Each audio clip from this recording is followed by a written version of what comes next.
Hello, welcome back to the Ascent out of Avernus. Today we are drawing Robyn, and I am also joined by. Potato! Du-du-du. Yes, it is a quack and a potato today. Uh, do you have anything you'd like to say before we begin? Not in particular, no. More or less just that it was a really fun campaign. This was the first campaign that we all kind of played together as a group, and I think I speak for all of us when I say I really enjoyed Hey, this is a better start than with Raven. And it. yes, I am calling him out. But let's get right into it. So, Robyn. Yes. Robin was an interesting character for me because she was the first character that I actually played that was outwardly evil. Now, in Avernus, when we first started, she wasn't actually as dark as she ended up being. I'd played her in a campaign before this, or on a one-shot server, where she was evil, and then I thought that Descent into Avernus, when we were planning characters, it felt like it would be a really good setting to show how she got to that point. So when we first started out, she was very sort of optimistic. She was very hopeful about the world. And then through the kinds of encounters that she had in Hell and very much through Iridis, she gradually began her own sort of miniature descent and became a very different character by the end of the story. So this was kind of like an origin story for her then. Yeah, that's probably a really good way of putting it. Yeah, like I say, when she started out, she was very sort of hopeful about the kinds of things she would have, and she thought that no matter what she did, if she tried really hard, she could find success. But life kept putting obstacles in her way. At first, The she was American dream. pretty much, yeah, pretty much. She was born into poverty. She had an abusive father. She never got a chance to know her mother. Then when she moved to the city, a lot of people took advantage of her there, and eventually it just kind of got to a point where she, in her own way, sort of lost faith in the world, I suppose. As dark and edgy as it sounds, she was just like, you know what? No one else is looking out for me, so I might as well just look out for myself. Yeah, I think I see what you mean. I had Mm. forgotten to draw in her eyebrows at some point, and by the time I realised, I just thought, oh no, this looks terrifying. Eyebrows are very important, especially for a performance artist like her. I don't think I ever specified that she had eyebrows, but I think it went without saying, really. I mean, you kind of expect people to have eyebrows normally. Yeah. I think a part of her as well was like, I don't think she was particularly relatable, and I think that actually worked just to her credit because, like everyone else in the campaign, they'd gone through like real trauma. Like Drummond had lost a lot of his clan, and Lorelei was dealing with a lot of things like death for the first time. Robin just wanted to be rich and got jaded that things kept getting in her way. And I think when you look at her motivations compared to the rest of the parties, she was incredibly vain. And I think that actually worked for her because you look at her and you think, wow, Yeah, that's pathetic. she turned out to be quite petty, didn't she? Oh yeah, absolutely. And initially she wasn't too bad, but eventually she started kind of taking everything to heart. Like every single time something came up, she saw it as a slight, and she always wanted to try and return that. She was always sort of like boxing with the universe, trying to get back at it, and like there was a lot of the time it wasn't things like that in the first place. Like I remember at one point in the campaign, remember how we were tasked with returning that shield. Ah, yes, I remember that. Robin ended up making a deal with the devil inside that shield to return it to a slightly different place in return for some powerful artifacts. And I remember that there was an NPC that had asked us to return it to hell in the first place. And the first thing Robin thought when she got that offer from the devil was, what about that woman that asked us to return the shield in the first place? What's she getting out of this? I don't want to share my power. So, like, even when she was getting something she wanted, she was worried that other people were getting it as well. And she just kind of really developed into quite Wow. a horrible person. It was a lot of fun.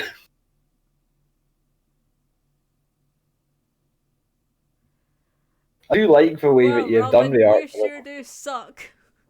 Yeah, by the end she kind of did, but as they revealed in the epilogue, she certainly got her comeuppance in the end. Not in this That she campaign, but her did. next one. Her I no story does longer not feel end well. sad about that. Well, No, I do no, kind no. of feel sad because in character we didn't get to know how bad she was, but like it was Yeah, lucky for her as well that we got completely sidetracked. it was unfortunate that the way that her character worked out is that I effectively knew where she was going to end up from the very beginning of the campaign. It did take away a lot of the flexibility from it. So, yeah, for anyone watching, reverse origin stories are really tricky and generally don't work. I wouldn't advise it.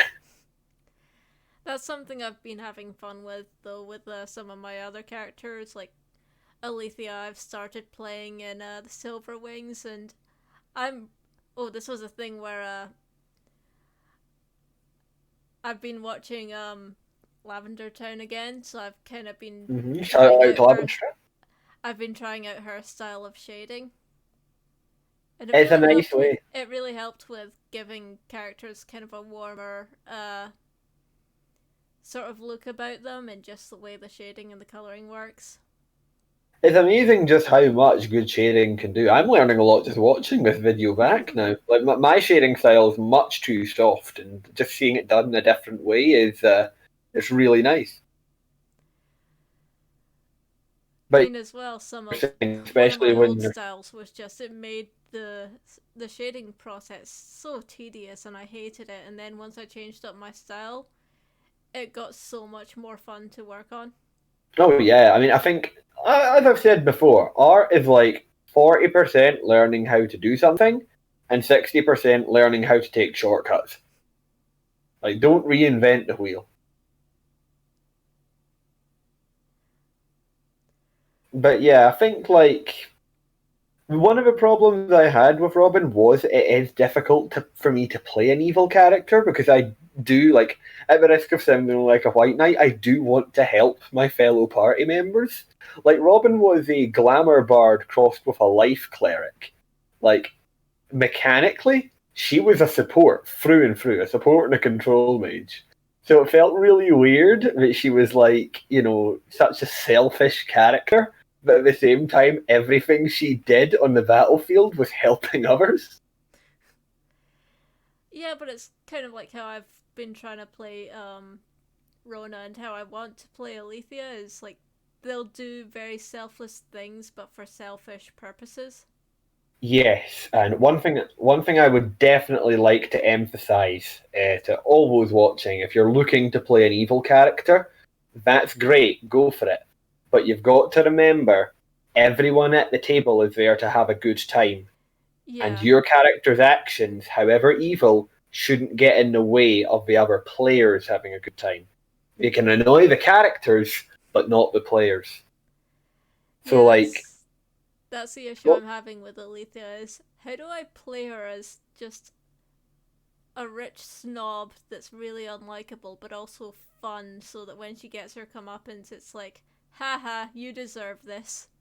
Yeah, but in the same way, the players aren't sitting there going, "Oh, thank God she's out of the picture," you know. Well, I in think her that case, it's gonna be less getting her out the picture and more, ah, this will be a learning moment so that she can not be so terrible. yeah, she's not going to go down the path that Robin took. Then, Nah, that's one of my other characters. oh, now it's all coming out. Okay, you'll need to tell me about that one. I mean, But yeah, you know vaguely about my dwarf character. very vaguely. I don't really know the ins and outs of the story, but I do recall you mentioning them. So I'll be looking forward to seeing how their story pans out.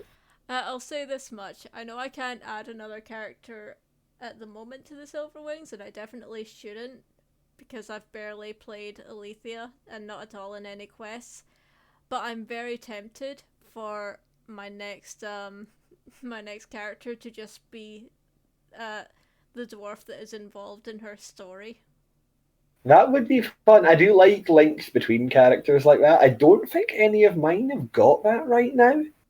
I'll certainly consider it. I think the problem that Shan has is, as a ranger that like left for the Feywilds and left her life behind, she's not really got many friends in this plane.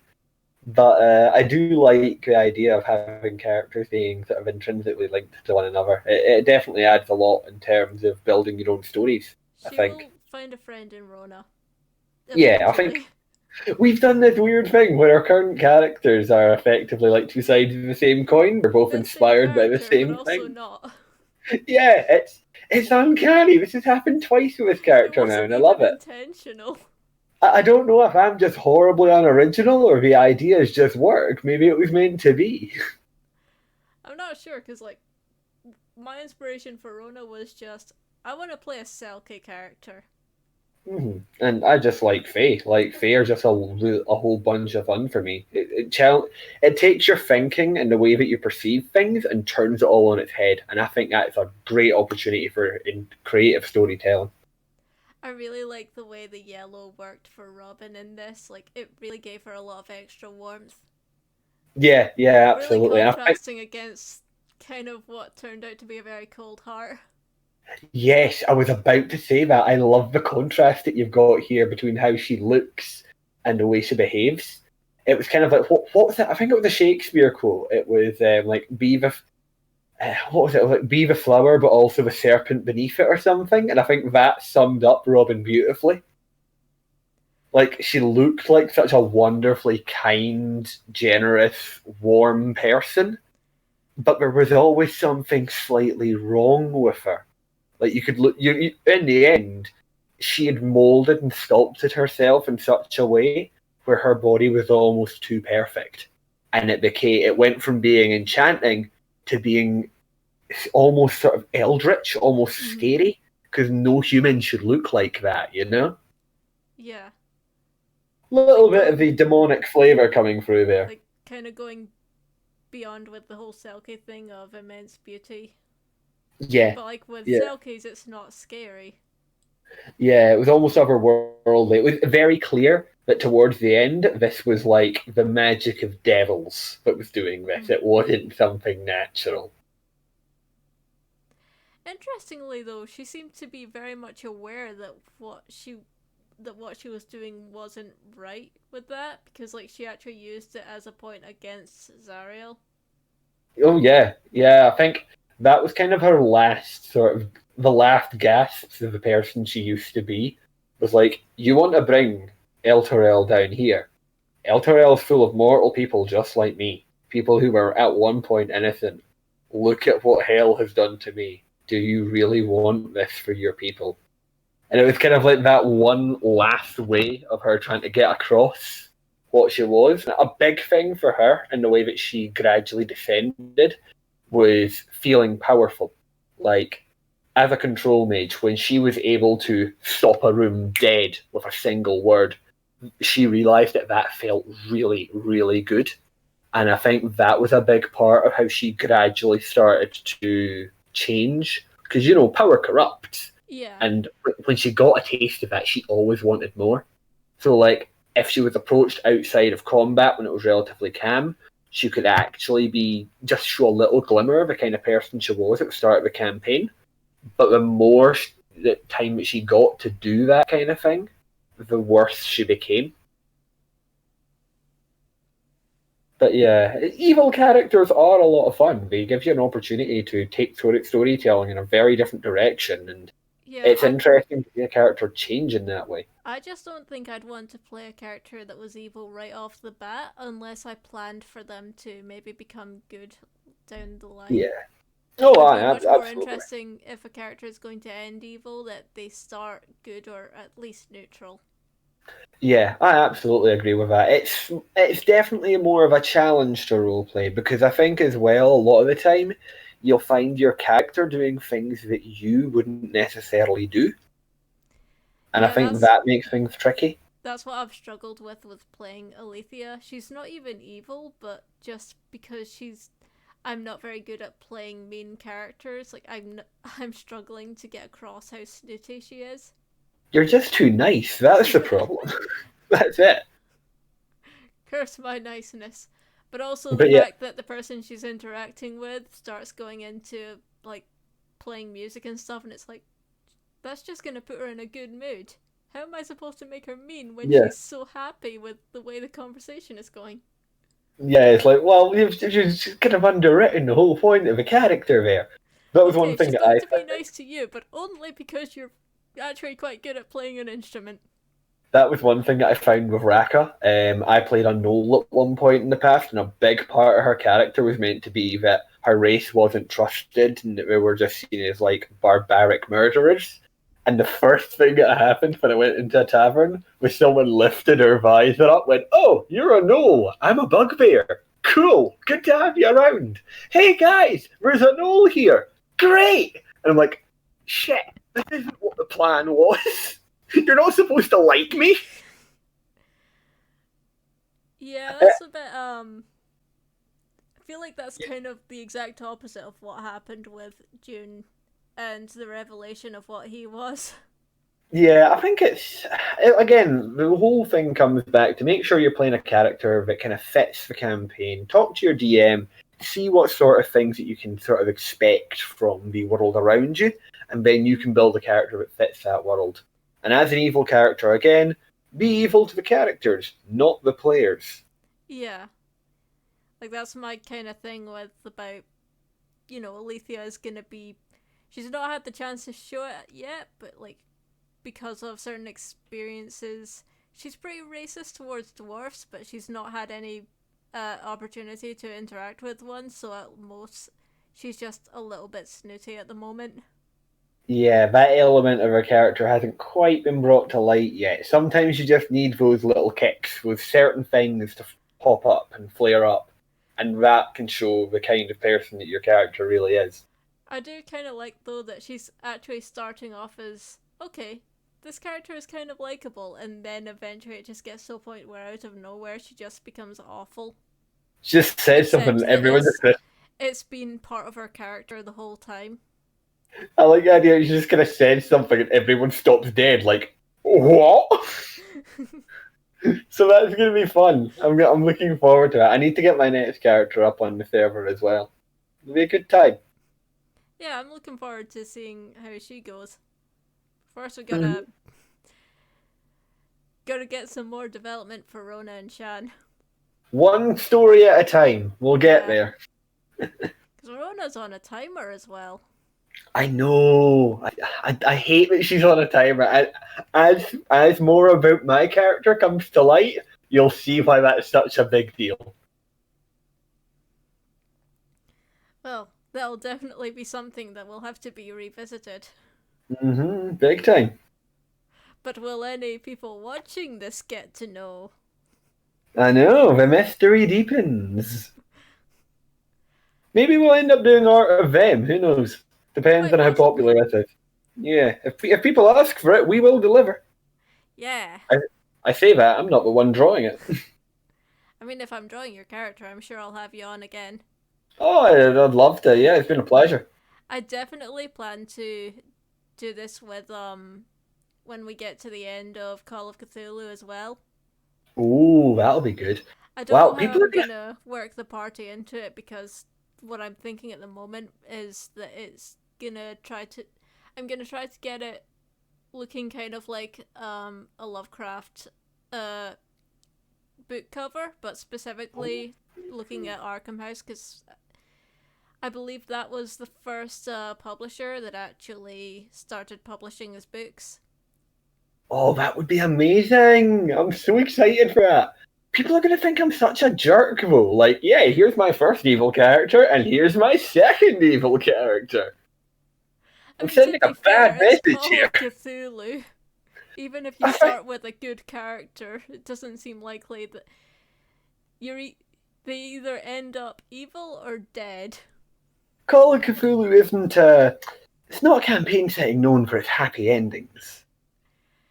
I'm looking forward to Blue Rose though when we get to that. Oh yeah, we've That's going to be got a a whole very list. different one. We've got a whole list of stuff to do now. But I think that's a good point to end it off. Do you have any Final remarks. Yeah, don't do school, stay in drugs. Fantastic. And the It's next been a time I will pleasure. be drawing Drummond and Lorelei. It's a 2-for-1 deal.